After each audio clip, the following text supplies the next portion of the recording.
ऐसे लोगों पर भरोसा कर सकते हैं क्या? एक भी कांग्रेसी को आपने स्वच्छता करके देखा क्या? स्वच्छता करने के लिए अपील करते देखा क्या? क्या मध्य प्रदेश का स्वच्छता में नाम नंबर 1 हुआ है? ये भी कांग्रेस वालों को पसंद नहीं है। वो मध्य प्रदेश का क्या भला करेंगे भैया? नमस्कार, मैं हरीश चंद्रा। आप देख रहे हैं बिल्लू बादशाह न्यूज। साथियों, देश के प्रधानमंत्री नरेंद्र मोदी आज ग्वालियर में थे। मध्य प्रदेश में इसी साल विधानसभा चुनाव होने को हैं। चुनाव की तारीख अभी घोषित नहीं हुई है, लेकिन पूरा प्रचार प्रसार जोर शोर पर है, चाहे कांग्रेस हो या भाजपा हो। उसी कड़ी में प्रधानमंत्री नरेंद्र मोदी आज ग्वालियर में थे। उन्होंने मेला ग्राउंड में एक बड़ी सभा को संबोधित किया। इस सभा में यदि हम देखें तो पाते हैं कि जब बारीकी से देखिए उनके पूरे मोदी जी के पूरे भाषण को, तो आप पाते हैं कि आज उनका चेहरा कुछ थका थका सा लग रहा था। क्यों? क्योंकि मोदी जी का जो चेहरे का तेज होता है, आज वो कहीं ना कहीं एक ओझल था, चेहरे से कुछ गायब था। साफ देखा जा सकता है। आप उनकी फेस रीडिंग कीजिए, उनके जुबान पे जाइए, उनके शब्दों में आज तलखी नहीं थी।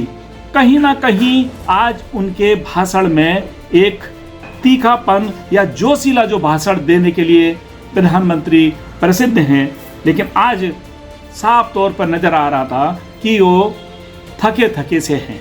बहुत काम नए शुरू हुए। आज ग्वालियर के साथ साथ विदिशा, बैतूल, कटनी, बुरहानपुर, नरसिंहपुर, दमोह और शाहजहांपुर को नए स्वास्थ्य केंद्र भी मिले हैं। अब क्यों थके हैं? एक कारण यह भी हो सकता है कि आज वे राजस्थान में भी गए और वहां सभा लेके आए।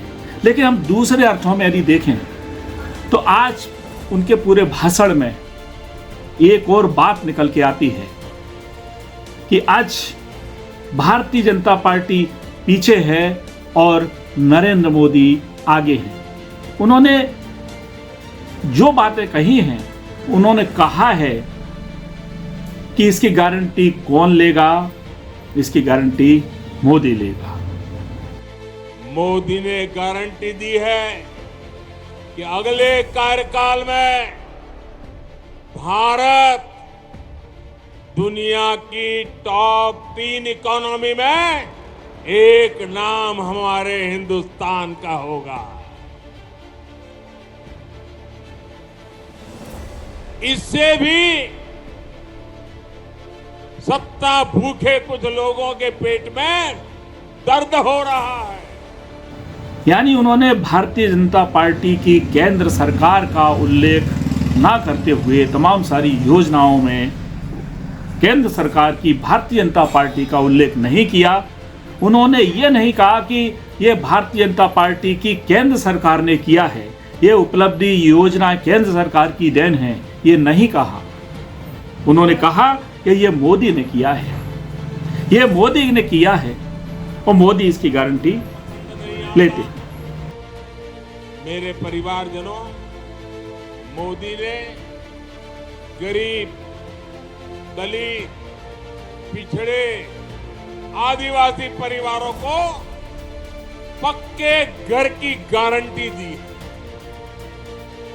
अभी तक इसके तहत देश में 4 करोड़ परिवारों को अपने पक्के घर मिल चुके हैं। और भाइयों बहनों, मोदी ने अपनी गारंटी पूरी की है।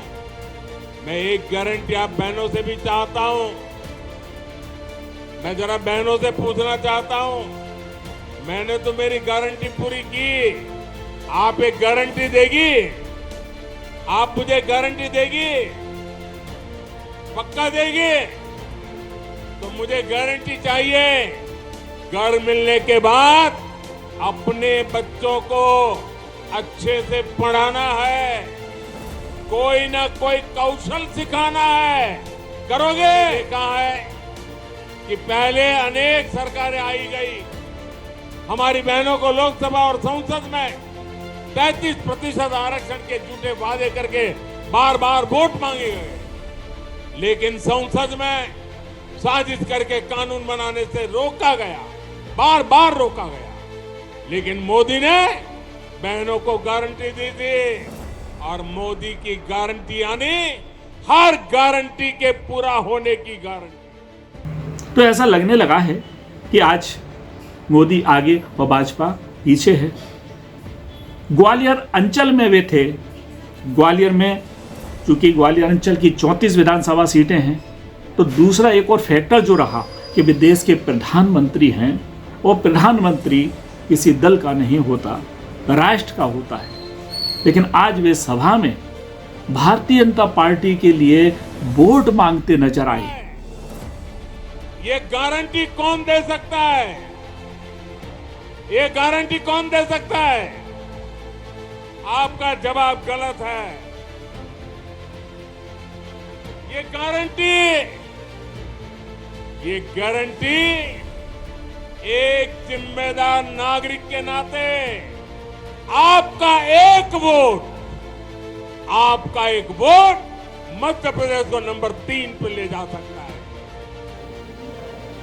और पहले प्रधानमंत्री भी ऐसा कर चुके होंगे, तो किया भी है। लेकिन प्रधानमंत्री यदि वोट मांगे अपनी पार्टी के लिए, तो कहीं ना कहीं एक अलग सा लगता है।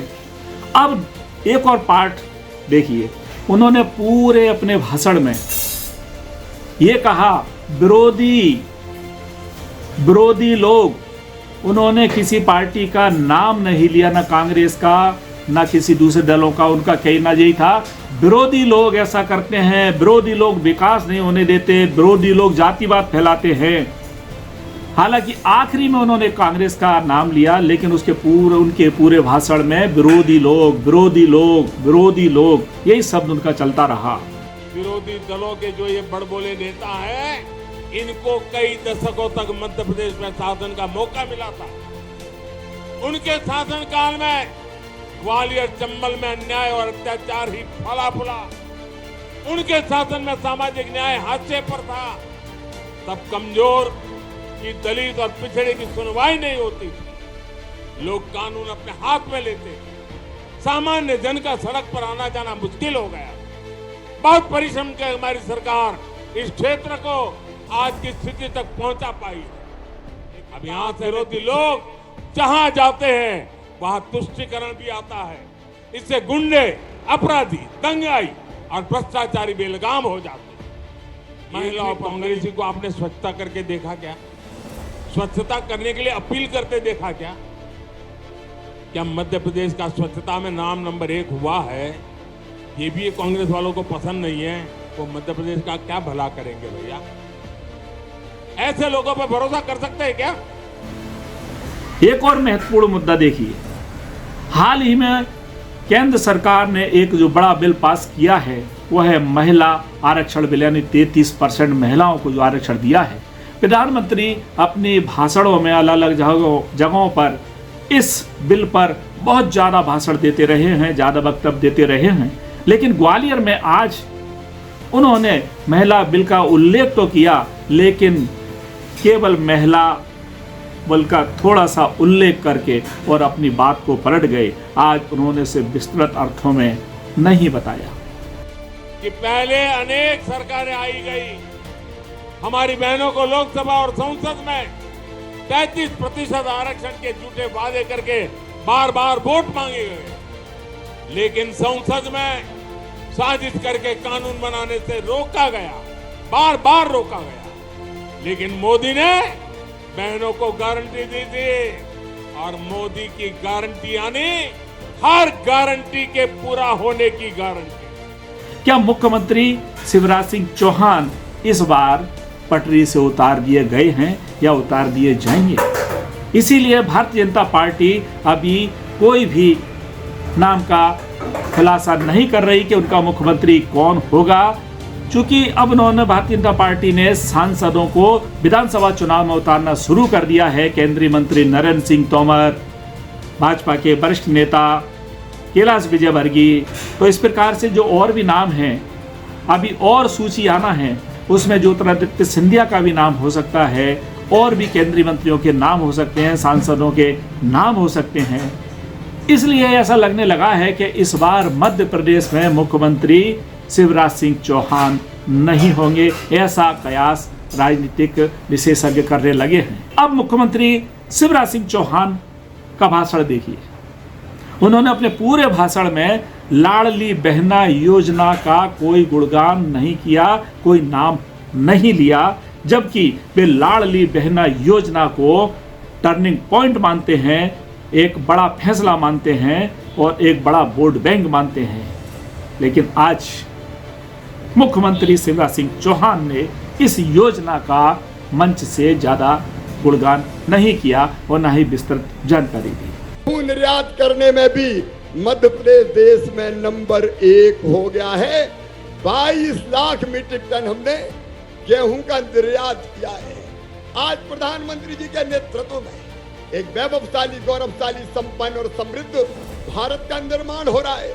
अकेले ग्वालियर में देख लो, मुझे कहते हुए प्रसन्नता है, 1000 बिस्तर का अस्पताल, चंबल पीने का पानी चंबल से, और केवल इतना ही नहीं, एलिवेटेड रोड, शानदार एयरपोर्ट।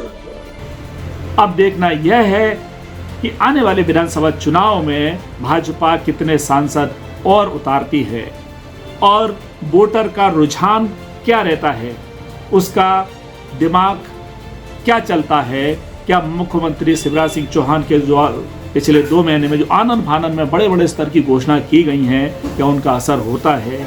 क्या प्रधानमंत्री मोदी के जो विकास मॉडल है, क्या उस विकास मॉडल का जनता पे असर होता है? यह विधानसभा को चुनाव के नतीजे बताएंगे। धन्यवाद।